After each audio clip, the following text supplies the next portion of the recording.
But what being on social media taught me was the power of social media for doctors, for healthcare professionals. Because there's a lot that we do outside of patient care. So let's take advocacy.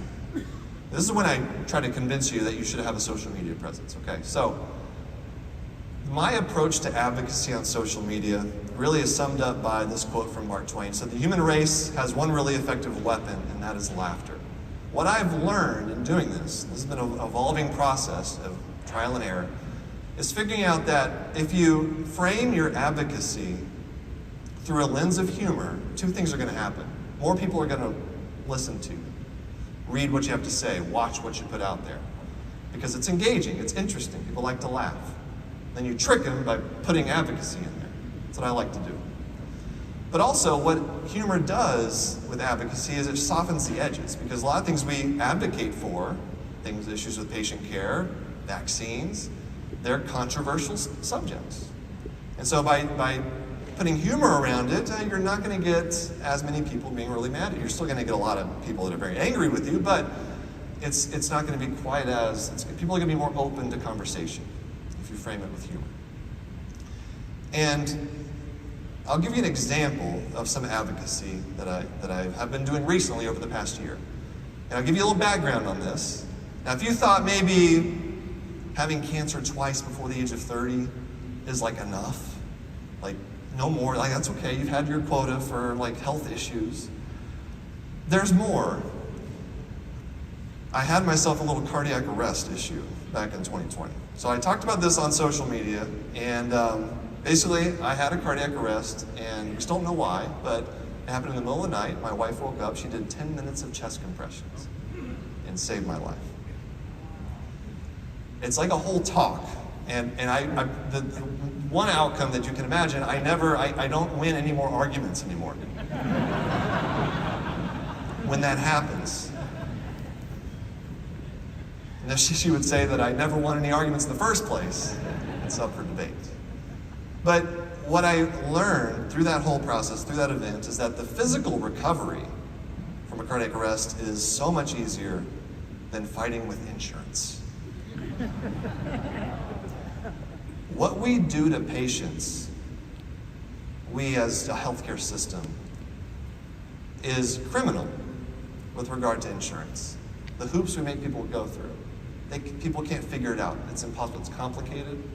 We take advantage of patients through health insurance.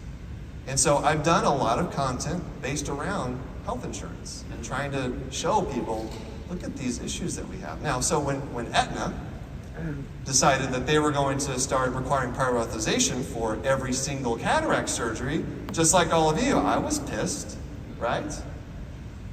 I also thought, well, this is perfect. I can make a video about this. This is exactly in my wheelhouse.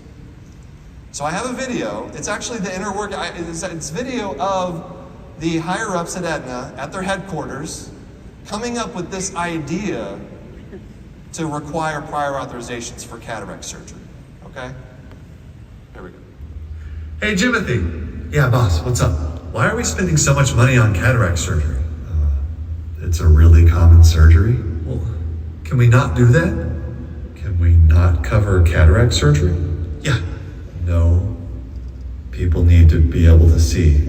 Well, can we do that thing where we get to practice medicine without a medical license? Prior authorizations? Yeah. What if we require prior authorizations for every cataract surgery? Do you have any idea how many cataract surgeries there are every year? I don't know, like 100? 4 million. This would be a huge burden on patients and doctors. Come on, doctors won't care. You're forcing eye doctors to ask a room full of business majors for permission to do eye surgery. I think they'll care. We have to do this. Why? Look, I don't want to alarm you, but I went through our finances. We only made $8 billion in profit last year.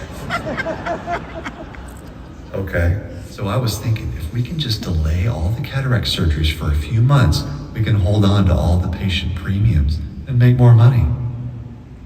Can we just, for one day, not be evil? Jimothy, you knew what you signed up for when you started working here. not evil. It's literally our mission statement, see? So what happens when we keep denying cataract surgery for an 80-year-old? She can't see, she trips, falls, breaks her hip. Now we're paying for hip surgery and cataract surgery. Oh, that's actually a good point. Thank you. We need to require prior authorization for hip surgeries. So,